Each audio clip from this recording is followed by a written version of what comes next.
Thank you, Jerry. Today is August 6th, and 78 years ago, at 8:15 a.m., it was a Monday morning, the American Air Force flew a B-29 over the city of Hiroshima and dropped an atomic bomb on Hiroshima. A sudden flash, a fireball, followed by a shockwave, consumed the city core. In a few moments, tens of thousands of civilians were killed through incineration from the heat. Shadows of where their bodies were left on the walls that remained standing.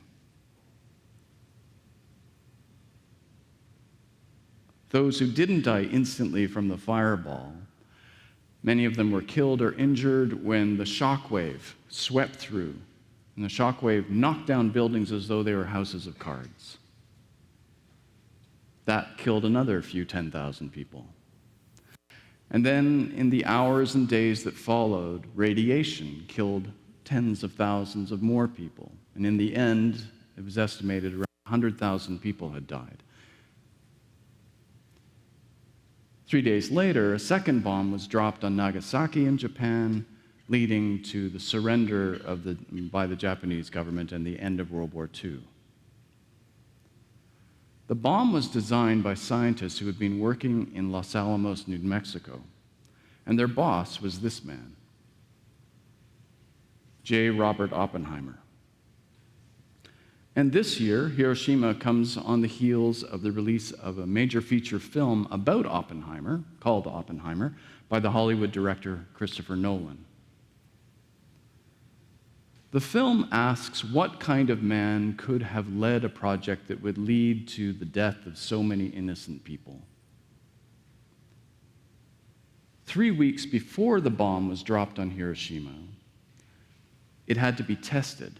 No one was sure if it would even work. They'd never done this before. So early in the morning, 3 weeks before, about 100 scientists were all lying down on the ground behind wooden embankments to protect themselves from the blast. In the middle of the desert, waiting for dawn, the bomb way, way over there. And it was ignited.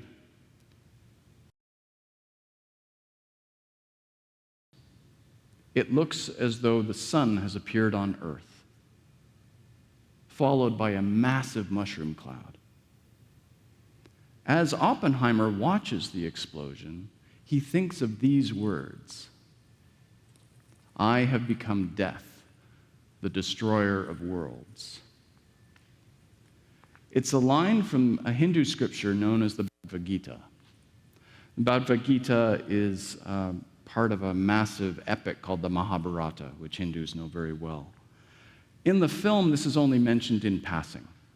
There's a few lines from the Bhagavad Gita mentioned, ironically, in a sex scene with the actress Florence Pugh and Cillian Murphy, something which has got Hindus in India very upset that their holy text is only explained during a sex scene. You can imagine sorts of problems that that's caused. But the film doesn't go into Oppenheimer's relationship with the text of the Bhagavad Gita. So that's what I'd like to do this morning.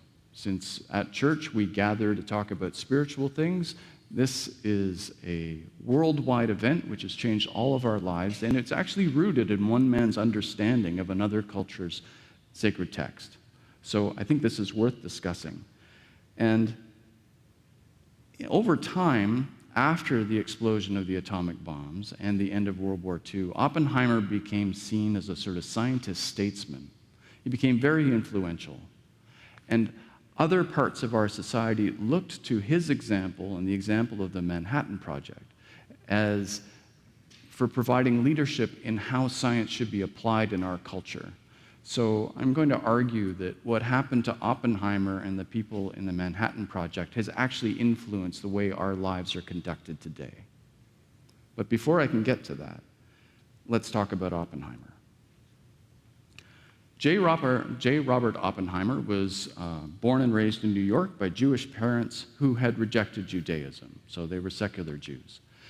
They sent their young son to a sort of humanist school, which was in New York City, where there was no religious foundation, but they talked a lot about human ethics. Oppenheimer was very, very smart. He was had a fabulous brain for math. So when he became old enough to go to university, he got into Harvard. And at Harvard, he studied mathematics and was very good at it, and he went on to study in Cambridge later on. But at Harvard, he also started looking for some sort of moral foundation that he could use to guide his life.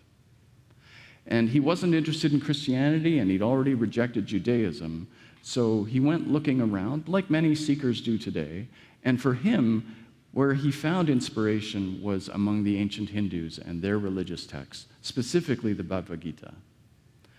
It's not very long. It's about 700 verses.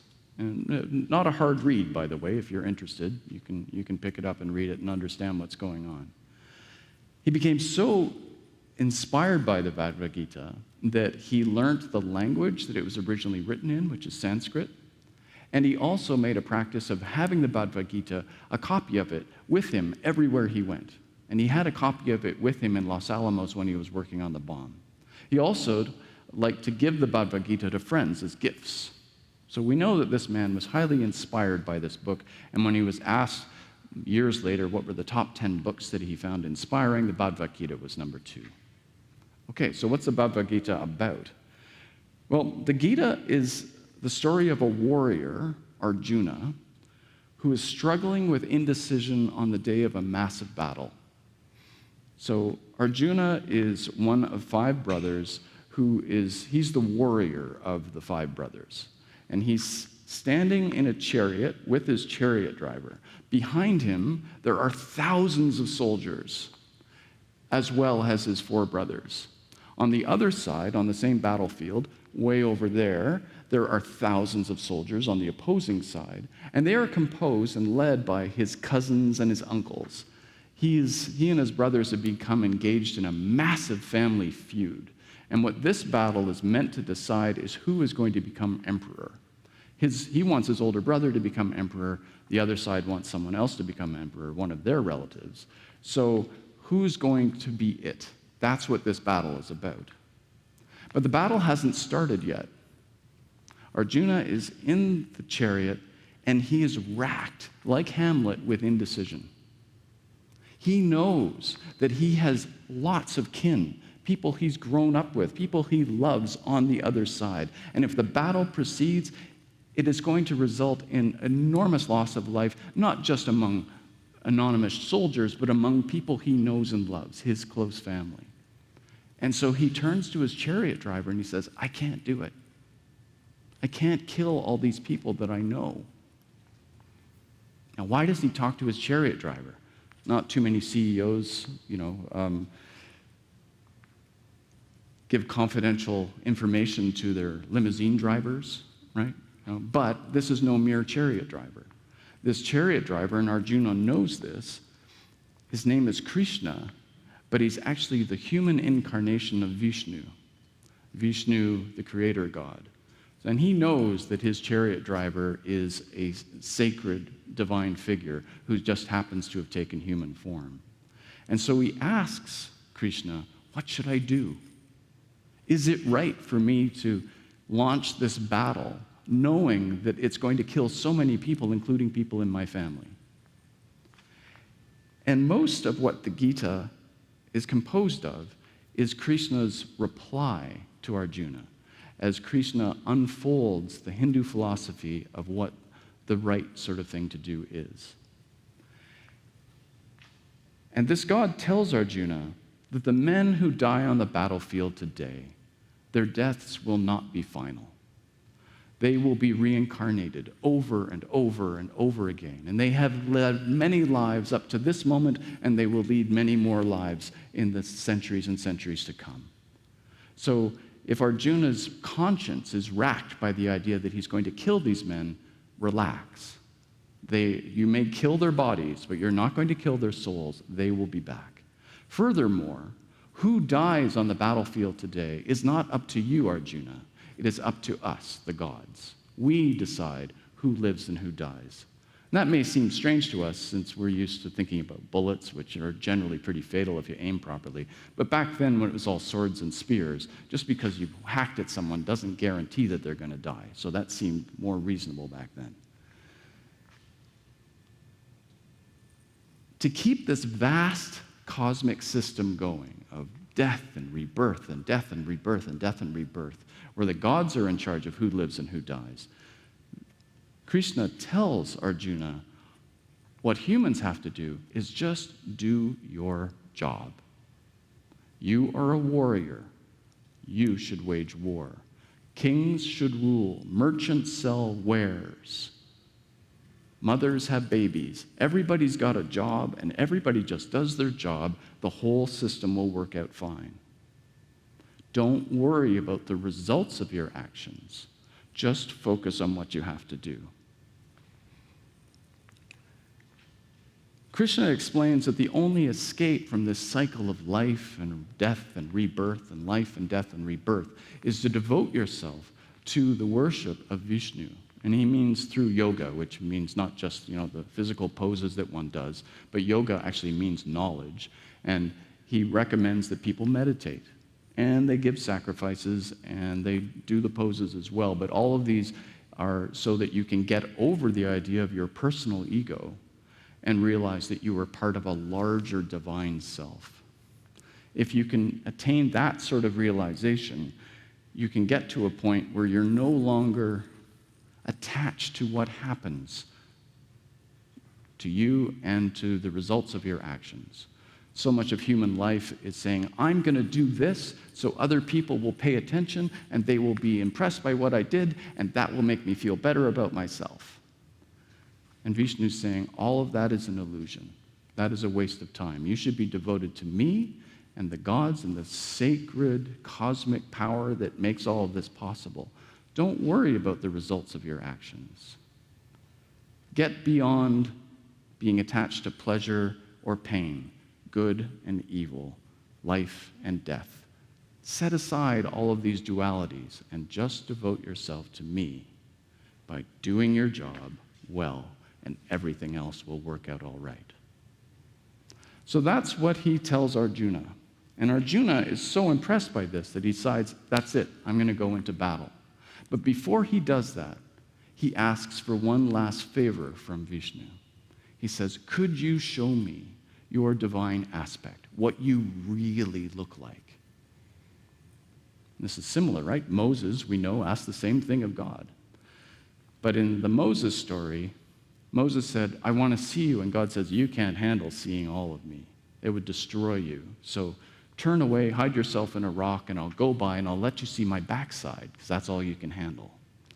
Well, in the Bhagavad Gita, it's a little bit different. Vishnu says, okay, Arjuna, because you've been listening to me, I will let you see my full aspect, my full self. And so he reveals himself. And when he reveals himself, it says that he is like the brightness of 1,000 suns. And then he goes on to say, I am death, the destroyer of worlds.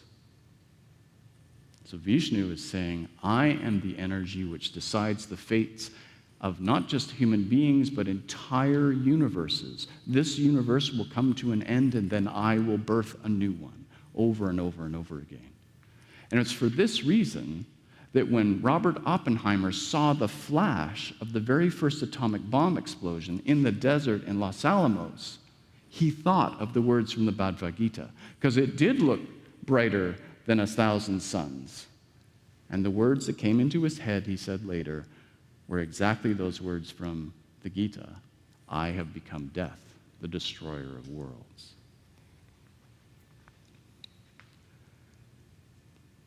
Oppenheimer knew the story well, and it looks like he lived his life according to its lessons. He told his colleagues at Los Alamos that their job was just to stick to the science and not worry about how the bomb would be used. He said this again and again and again. And when Germany surrendered, many scientists said, well, hang on a second. We made the bomb, because we were afraid that the Nazis were making a bomb. Now that the Nazis have surrendered, we don't need the bomb anymore. So work on the bomb should stop. And scientists, thinking that when scientists found out that the American government still intended to use the bomb on the Japanese, scientists at Los Alamos, where they'd been working on the bomb, put together a petition to say, we would like you to not use the bomb as a surprise attack on the Japanese, because that would be unethical, because they have no idea what we've got, but rather it should be at least shown, either not used at all, or show the Japanese a demonstration of the bomb so they can surrender without huge loss of life. And 155 scientists in Los Alamos signed this petition. When Oppenheimer heard about it, he was furious. He said, it's not your problem. It's not your problem to worry about how the bomb will be used. And when they said, well, can you bring the petition to Washington to show them what we think, the people who have made the bomb? He said, forget it, I'm not doing that. All through the development of the bomb, Oppenheimer just said, our job is to make the bomb. We have no wisdom about how to use it. That should just be the worry of the politicians and the generals. Don't worry about the results. In the end, Oppenheimer helped choose the cities that the bomb would be dropped on based on whether the city was the right size relative to the detonating power of the bomb itself. You didn't want to choose a city that was too big because it would make the bomb seem small. And if you chose a city that was too small, it wouldn't kill enough people. You needed a city that was just the right size so it could show off how destructive the bomb was. And so he helped create that list, and Hiroshima was on the list. For Oppenheimer, his duty was to be a scientist and not worry about the results of his work. Now, as you can imagine, there are many problems with the way Oppenheimer has approached this moral stance of his and how he's appropriated the Gita. The Bhagavad Gita is addressed to a warrior, Arjuna. He's been a warrior his entire life. Oppenheimer wasn't. Oppenheimer was a guy who was at home at a blackboard doing math. He was a theoretical physicist. He wrote the pioneering papers on black holes. That was his gig. So he had no business becoming an arms manufacturer. In the Gita, the death of people on the battlefield is considered trivial because they will be reincarnated. Don't worry about it. They'll be back. They will live again. But Oppenheimer didn't believe in reincarnation. He'd grown up as a secular Jew. He didn't believe in an afterlife. He didn't believe in reincarnation. And so he rejected the central tenet, the central premise on which the entire Gita's cosmic system is based. He believed that when those people in Hiroshima were incinerated, they were gone for good. No afterlife, no heaven, no hell, no reincarnation. They were just gone. And yet he chose to accept the ethical position of the Gita that he personally didn't have to worry about the results of his work, despite having rejected the premise of the Gita. In retrospect, it looks like he adopted the Gita as a form of self-serving justification rather than an honest and ethical adoption of a spiritual discipline. Oppenheimer became known as one of America's most famous scientists, a sort of elder statesman. His face was on the cover of Time magazine. Everybody knew who Oppenheimer was. He had shown how science could be employed in the modern world. And his approach has spread throughout our society, even if we're not aware of its Hindu roots. Cigarette companies have knowingly sold cancer-inducing products, claiming that their primary duty was to their shareholders. They deliberately suppress research showing the danger of tobacco, since that would be bad for profits. They knew quite well that their products were causing cancer and were the leading cause of death in the United States, but they suppressed that research because it would be bad for sales. Oil companies have spent millions denying the reality of climate change, setting up fake citizen groups to make it seem as though there was some sort of robust, honest debate in society about whether the science is actually robust. And now, even when the weather itself and all these wildfires and floods have made it obvious that fossil fuels have changed the climate, oil companies continue to drill for oil and gas, and they've actually increased the rate at which they're drilling for oil and gas. Because with the price of oil up, it's good for profits. Recently, an editorial in the Los Angeles Times declared that our society has wasted too much time expecting oil companies to act like responsible citizens. They just don't care about the results of their actions. They just want to sell oil and make money regardless of what happens to the rest of the world. Corporations often claim that their duty is to their shareholders, and if what they're doing is not in the public interest, then governments should step in and regulate them. And we saw an example of this recently with the artificial intelligence community, right? A whole bunch of artificial intelligence CEOs got together at Congress and said, please regulate us, making it clear that they had no faith in regulating themselves. But expecting governments to regulate corporations assumes that governments haven't been affected by the Oppenheimer logic. And yet what we see in practice over and over again is that governments increasingly, in Canada and in the United States and elsewhere, are getting elected by minorities of the population. It's rarely the majority of the population who actually votes for the winning party. It's usually a minority, and those governments often play just to what they consider to be their political base. So a minority of a minority. Here in Ontario, the provincial government has recently opened up natural gas plants to generate electricity. You may remember a few governments ago, we made a big deal of closing the coal plants because we wanted to have clean air and we wanted to live up to our agreements in the Paris Accords. But the current government shut down all of the clean energy projects when they were elected because their political base didn't like wind farms. And they didn't buy into the Paris Accords. So when the government got elected, it shut down all the clean energy plants. And now we're in the situation where there isn't enough power generation through nuclear and hydro, so they've had to start up natural gas plants again.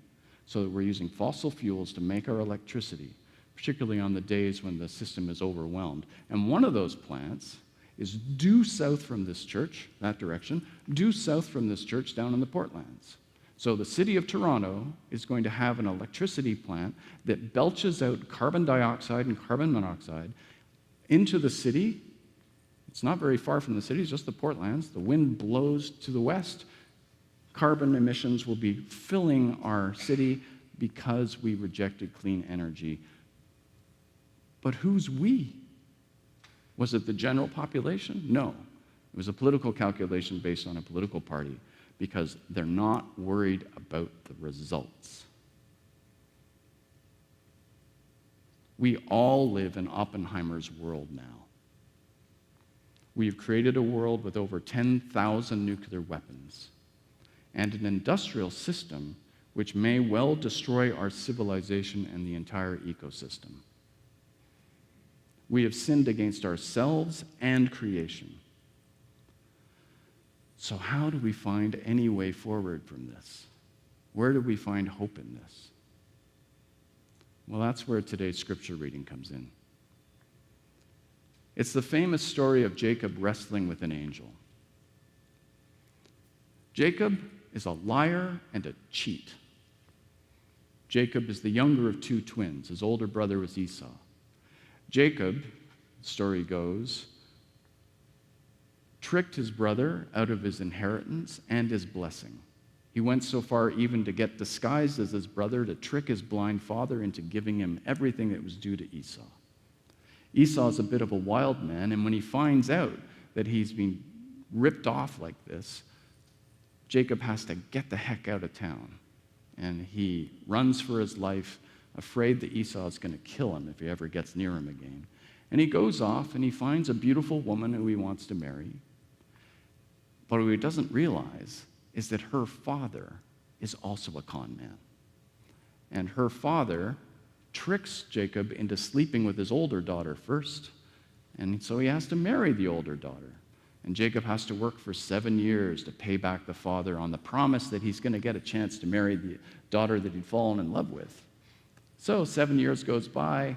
He finally gets to sleep with the other daughter, but the dad says, hey, you got to work another 7 years. So he does, and then Jacob realizes he's being just ripped off royally. So the con man decides to escape from the con man.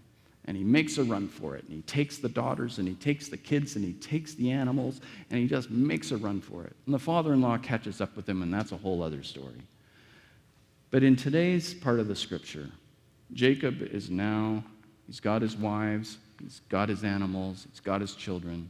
He's left the father-in-law behind. But he's heard that his brother, Esau, who he ripped off, stole everything from, he is over there with 400 men. And Jacob assumes he's going to kill me. He has come to get my life because I've taken everything from him. So, fearing for the lives of his family, Jacob splits up his family and the animals and his servants, and he says, okay, we'll put you guys into 2 groups, cross the river, go in opposite directions, so that if they attack one of you, at least 1/2 of my family will still be alive. So he sent them off, and this is the night where he's just scared. He's terrified that this con man, this deceitful person, is about to get killed. He's about to get what for. And then a strange man shows up, and they fight. And the text tells us enigmatically that they wrestle all night long. It's kind of weird, right? But they wrestle all night long. And eventually, the stranger gets tired of wrestling with Jacob. And with a simple touch of his finger, he just touches his thigh. Perhaps he dislocates his hip. He touches here, and Jacob loses his advantage, and Jacob's going to lose. And it's at that point, when Jacob is finally humbled, that he asks for a blessing. Because he's figured out this can't be a regular guy. You don't get to wrestle all night long with a guy like this. So he must be from God. And he says, give me your blessing. And the angel does. And Jacob is convinced by the end of it that he's been wrestling with God. And the angel says, okay, from now on your name has changed. Your name is Israel, which means one who has struggled with or wrestled with God. And this is where the name Israel comes from. Jacob only asks for that blessing once he's realized that he's not strong enough to win the fight. It's once the con man finally gets a sense of humility that he asks for that blessing. Morning breaks. Jacob alone walks towards Esau. He doesn't know what to expect. Just like Arjuna, he doesn't know how this battle is going to go. And when he gets to Esau, Esau hugs him, puts his arm around him, says, brother, you're back. And Jacob's weeping, and he's so sorry of all the things he did. And Esau says, forget it. I'm so glad that you're alive. I'm so glad that you're back. And Jacob, promises to make restitution for all the stuff he stole. And Esau says, don't worry about it. I'm fine. Things have worked out fine for me. It's okay. The story seems to be saying, even if you have conned other people, and you have conned yourself, and you've conned the land, and you have sinned in every direction, and you have made the total mess of your life and the world, even then, we can still turn to God and ask for help. We haven't lost the right to ask for forgiveness and help, even though we have created a world that by the end of the century, 3/4 of all species may be dead. We have a lot of blood on our hands, and we're going to have more. got a lot of oil on our hands, and it looks like we're going to have more. But this story says, don't give up hope. Dare to ask for that blessing. But you're only going to get the blessing, it'll only even occur to you to ask for the blessing when you realize how much you've messed up. There's no brownie points in spirituality for pretending. It only comes when we realize that we are weaker than God and that we are not in charge, and we never were in charge. When we feel our weakness, our mortality, when we realize that we are limping, that's when blessing is possible. For a long time, we have thought that we had the power of gods, that we had become the destroyer of worlds. And that's been a mistake. We need God's help now more than ever. We need a blessing. We need to ask for God's help on Hiroshima Day and every day. We need to be able to think beyond our narrow little lives and our narrow sense of duty. We need governments that will care about more than just their base, but will care about everybody and all the right relations and the whole world. We need governments with really, really expansive visions, and we need to demand that from them because they think that we won't. We need to have a conscience and to act on it. To be the followers of God who has saved sinners over and over and over again, showing them another way. Moses murdered a man. He was chosen to lead the people. Jacob was a con man. He becomes Israel. God knows lots about people who mess up. Don't worry about that. God knows you well. And God still wants to deal with you. We still have a chance to find a way out of this battle with the elements and each other, because we've been given the gift of hope, which we can live by and share as we go forward into this century of so many uncertainties. Our faith tells us that God will be with us. And this isn't something you can prove. You can't go into a lab and find hope. You just have to believe it. You just have to take that leap of faith and believe that hope is possible. And many people who don't read the good book and aren't listening to these stories will just give up and give in to despair. But we can be the ones who show that there's another way. And it doesn't matter if it's only a few people who get the blessing, who receive it, who want to use it and help others. In this story, only one man got the blessing, and a whole nation of blessed people came from him.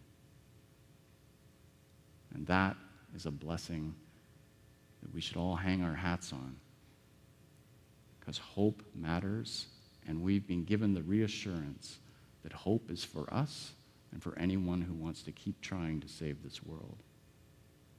Amen.